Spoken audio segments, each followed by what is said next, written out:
Thanks for joining us in the trenches with Dave Lapham, brought to you by First Star Logistics. And we catch up with tight end, Irv Smith Jr.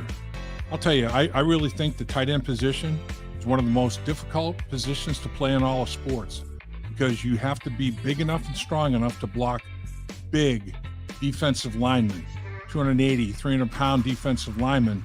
Then you have to be athletic enough and agile enough to run routes against linebackers, safeties, cornerbacks. Not many guys walking planet Earth that can do both of those things. Irv Smith can do that. Very, very excited about what he's going to bring to the table. Joe Burrow and this offensive football team worked with the core wide receivers they have here in Cincinnati. Irv Smith talks about that and so much more. You're going to enjoy it.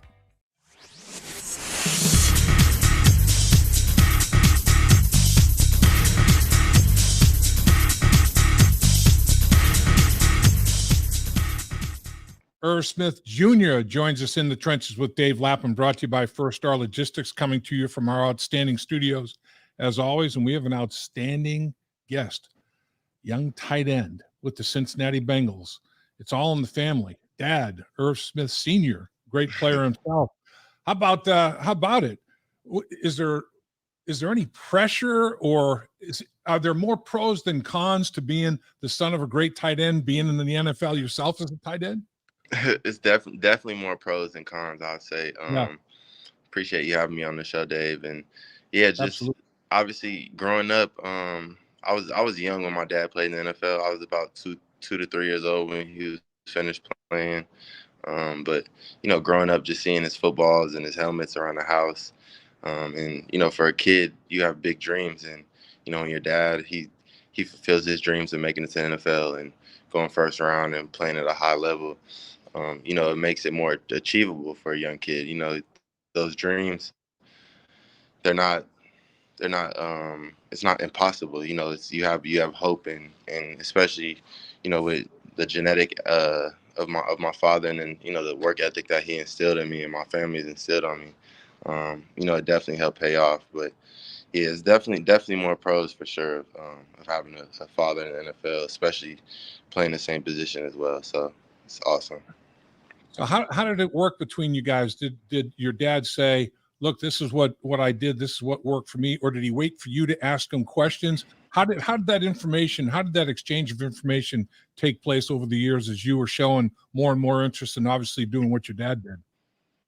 Yeah, it's actually funny you said that, because me and Orlando, we were talking today about because our dads play together and stuff like that, and just kind of getting to know Right. each other better. And Orlando, I was talking to him, I'm like, yeah, I didn't start playing football until 8th grade. My dad, he didn't want to let me play. He didn't want me to get burnt out from the sport, and with injuries and things like that. In Orlando, he said the same thing. He didn't start playing until 8th grade. So, and we asked each other, like, was that something that they did as well? And my dad, he didn't start playing until about high school, football as well. So he kind of took the program that he was on and put me in it. I didn't. He played baseball. I played basketball. So that was kind of our switch around. But yeah, it was a blessing. As a kid, I was I was mad. Every Christmas I'm asking him to let me play football. All my friends are playing football. Let me play football. Wouldn't let me play. He was always tell me in high school you could play. And then finally in 8th grade, he budged and let me go out there. All right. So your dad goes to Notre Dame. You go to Alabama. How much pressure was there to go to Alabama, or to go to Notre Dame instead of Alabama? Notre Dame, actually, they didn't really recruit me coming out of high school. I had they had came to one of my workouts or something, like a lift that we had, and came to the school. They didn't. In Louisiana, we had spring football, so we'd have 9 spring practices, full padded practices, and then the 10th practice, it would be a scrimmage against another team. And so that was kind of the time when I started getting a lot of my offers, and that's when Alabama came, and Notre Dame, they just never came to one of the practices. So, I guess it was meant to be. But going to Alabama, I mean, it was amazing. When my dad went to Notre Dame, they won the national championship the year before he got there.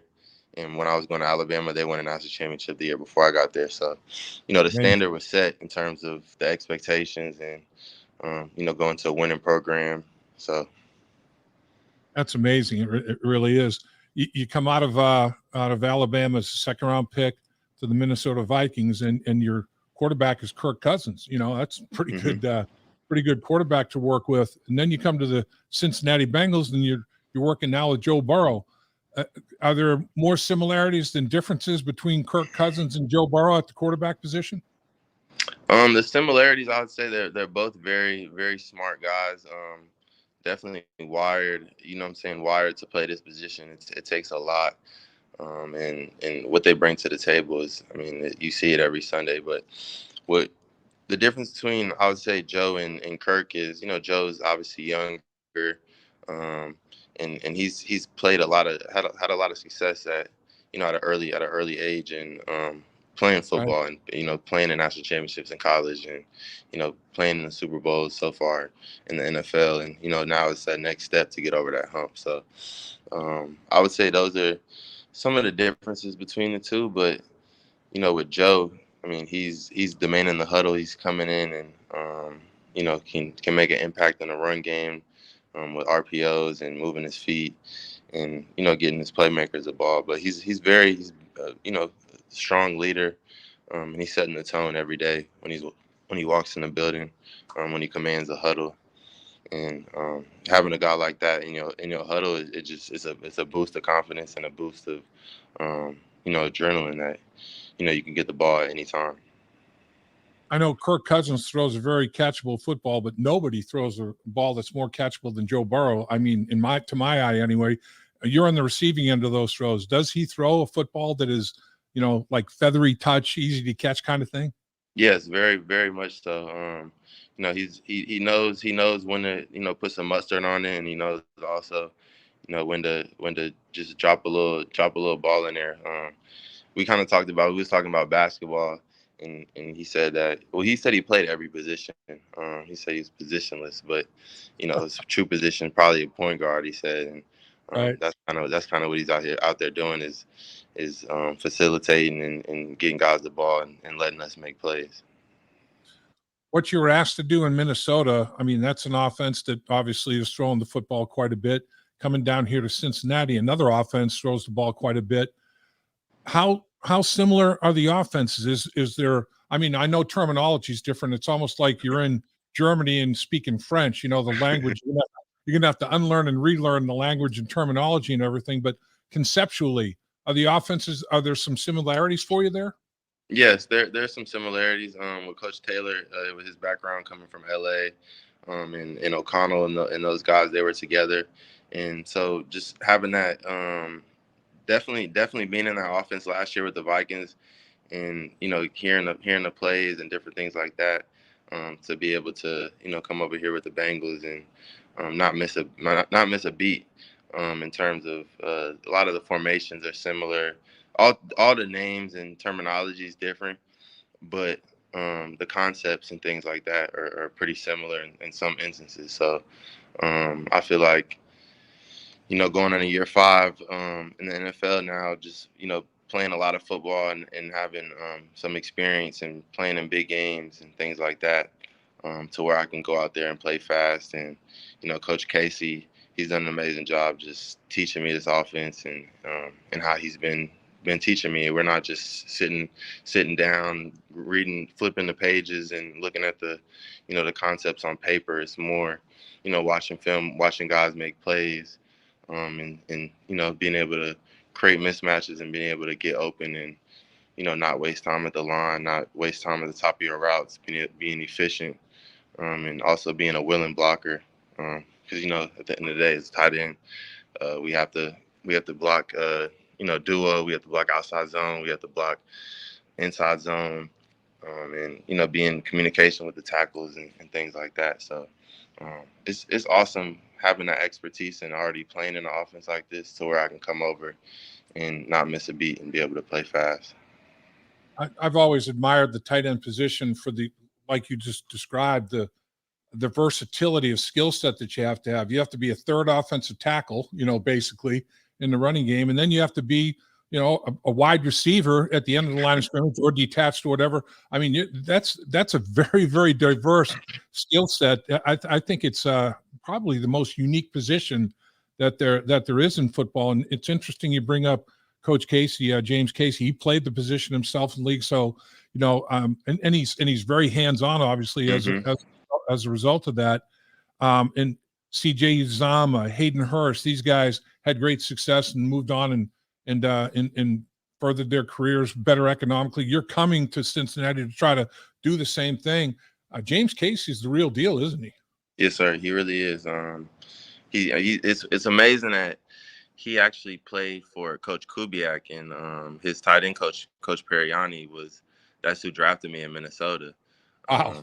So having that similarity, and he kind of nuances. He knew what I went through my first 3 years with that staff, and what I've learned from them, and how I can elevate my game even more. Because he's been in my chair, he's been in my seat before in those positions. Like having my dad as a mentor and someone I can lean on that's played the game and has had high success. Coach Casey, I see the same with him, and it's just a blessing that coming to work every day that I know I'm gonna be getting better as a player, better as a man, and he's definitely got me better so far. And like you said, with Hayden Hurst and CJ Uzama, those guys, they came and made a big impact right away.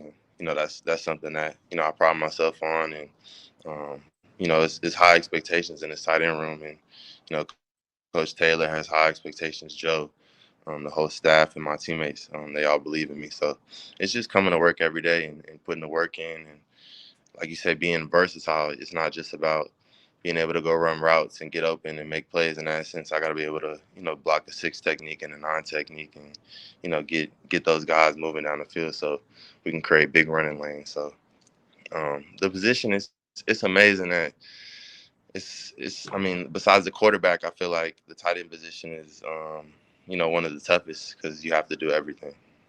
Yeah, and it's a huge challenge. There's no question about it. You mentioned your dad. What would you think the biggest lesson learned or the best piece of advice, however you want to term it, that you received from your dad? The best piece of advice, I mean, my dad, he was a great father in a sense. He let me be a kid. He let me play sports and have fun and compete and learn about myself and grow as a man and things like that. Because football, it doesn't last forever. When my dad was done playing football, he was, I think, about 30 years old, and 32 years old, and I was young. I see my dad play after football. So Right. really the lessons that he taught me as a man, and obviously, his genetics helped a lot. But just having him as a mentor, and just letting kids be kids, and going out there and playing all sports, not just football, going out there playing basketball, playing soccer, at recess, playing kickball, playing baseball, whatever you can do to be a kid, because all of those movements and all of those reps and competitive, just competing against kids your age, kids older, all of that adds up. So when you get in these moments at practice and the games, to where you're confident in your abilities and you can go out there and play. So, with respect to the tight end position and all that it requires physically, like we talked about, the football gods haven't been totally kind to you in terms of injury. I mean, you've had your share of injuries that you've had to deal with, and you've dealt with them, sustained your excellence through them. The football gods owe you 2 or 3 seasons of no injury, man. Are you hopeful that that's the case? I mean, you certainly have earned it and deserve it. Yes, sir. Yeah, I spent a lot of time taking care of my body. I built a team around me that I've been working with now for a few years and built relationships with. And the trainer that I train with, I've been training with him since high school. So he knows my body more than anybody. The people, the staff with the Bengals, and just everything that they've done to help me stay healthy and just come in every day to be able to give 100% and play fast. I mean, football is a physical game. Things are going to happen, but being able to be as preventable as possible, having, everything strong, being able to, because as a tight end, we got to be able to block big guys, and we also got to be able to get out of our routes and be fast. So it's finding that balance between yourself and just being able to be confident. I played a lot of football, and being able to come back last year at the end of the season was big for me to build that confidence to lead into this season. So Right. the football guys, they definitely on my side, and I'm just ready to get to work.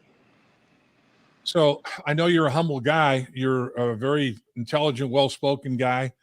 If Thank you you. had to pick a characteristic, a trait or two that you feel are the strength of your game, what might those be? um, I would say I definitely say speed. Yep. Speed is something that is God given. Obviously, you have to work on your speed and things like that. But I feel like that's something that in this sense of the game, especially at the tight end position and in all positions, but at the tight end position, you want to be able to be as fast as faster than the safeties, faster than the linebackers, but also use your strength and size. So I say like I would say speed and strength, speed, strength, and toughness. Those are the three that I would emphasize and tell any young players or any young tight ends that those are the three keys to be successful. Is you got to be fast, you got to be strong, you got to be tough. Because like in these senses, I'm not the biggest guy out there. I'm having to block 300-pound guys sometimes, and I'm 240, 245 in that range. So yeah, just being able to be as fast as possible, getting in and out of your routes, getting on top of the safeties, and being able to make plays. There's no doubt that the Bengals, in a lot of people's estimation, mine included, have as good a trio of wide receivers as there is in the National Football League.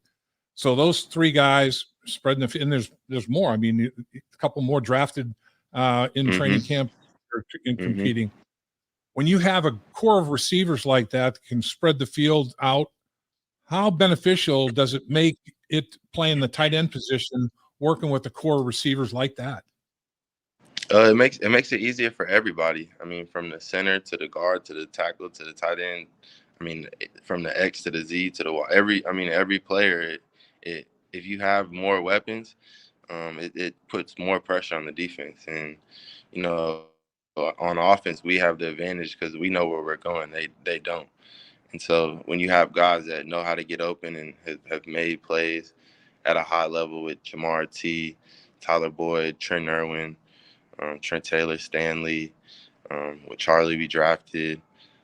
It's a lot of guys and a lot of weapons, and with guys that have had a lot of success and at the highest level, obviously, and can get open, create mismatches, and with Joe back there getting everybody the ball for a tight end, I'm gonna be able to make impacts and get open, and it's all trickles down on to each other. So it's a blessing having those three guys with more weapons that nobody should be able to stop us but ourselves. So that's our expectations, and we just build. And every day we come into practice, everybody has the right mindset to just be out there, be themselves. Don't try to be somebody you're not, and just make the plays and be confident in yourself. Making it to the NFL, that's only the start of the journey. Now it's being able to compete and to make plays at the highest level on a consistent basis. So the culture that you had in Minnesota is very good, obviously. What do you think about the culture that you've got here in Cincinnati as an organization, and what drew you to the Cincinnati Bengals as a destination? Was it Joe Burrow? Were there other factors? I think that the culture that's been built here is, it's top of the line with how Coach Taylor, how he came in and made an immediate impact, and especially after Joe joined the team. I mean, went from not a team that wasn't doing too well to making it to the Super Bowl within a few years, and that just shows that in this league it's tough to win football games. I mean, you have to have not only great players but a great staff, and guys that believe in the coachings and what what the program's been built on.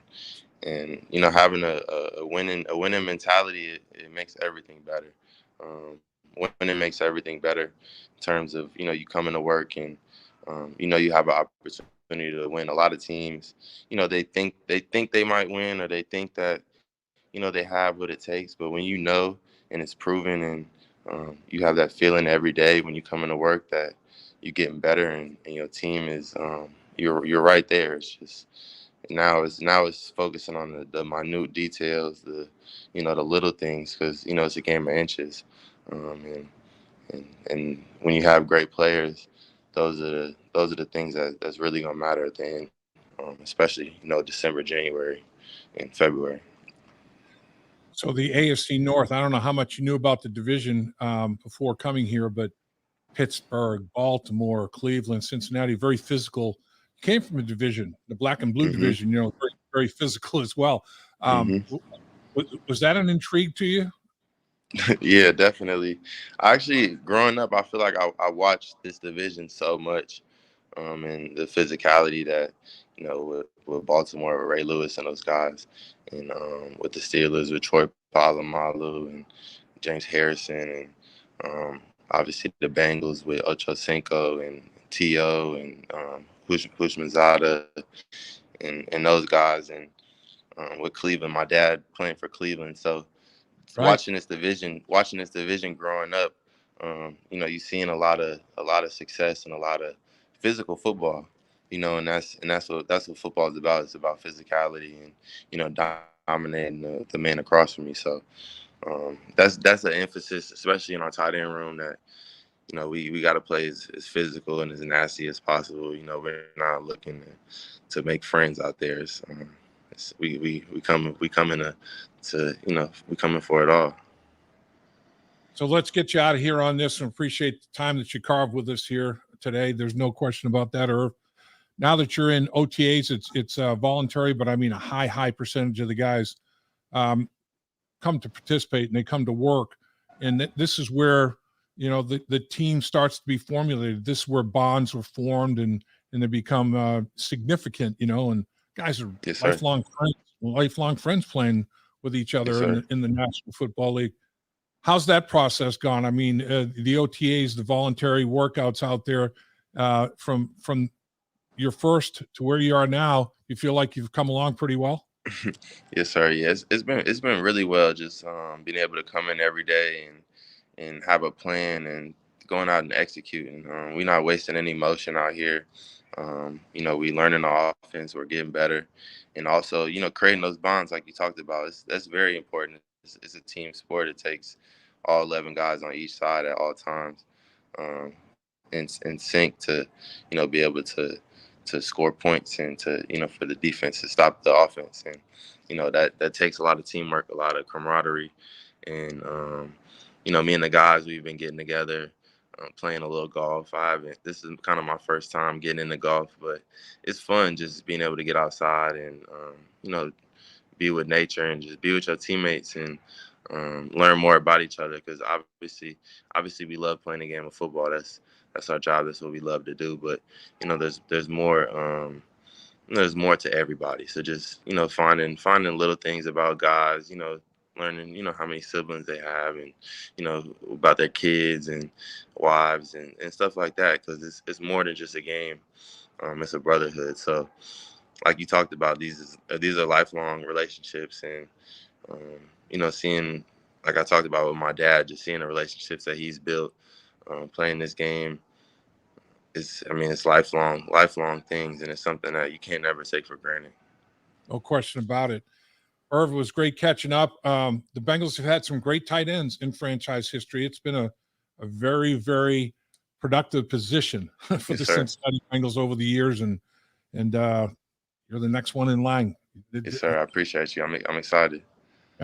We're excited to see what you can do, and I know you're going to do it well. Appreciate you. Think the organization is extremely excited to work with you. They know they got a young man that's got football IQ as well as physical abilities, and sky's the limit for Irv Yes, Smith sir. Jr.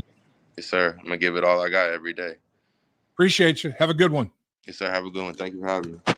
Dave Lapham here, and every day I am grateful for my experience to have played professional football. As a player, I realize self-motivation, leadership, and appreciating your teammates are key. At First Star Logistics, you can use those same attributes to create the life you want for you and your family. Build your future by working hard like I did. You'll see results both on and off the field. Call First Star Logistics today and be part of our winning team. Opportunity knocking.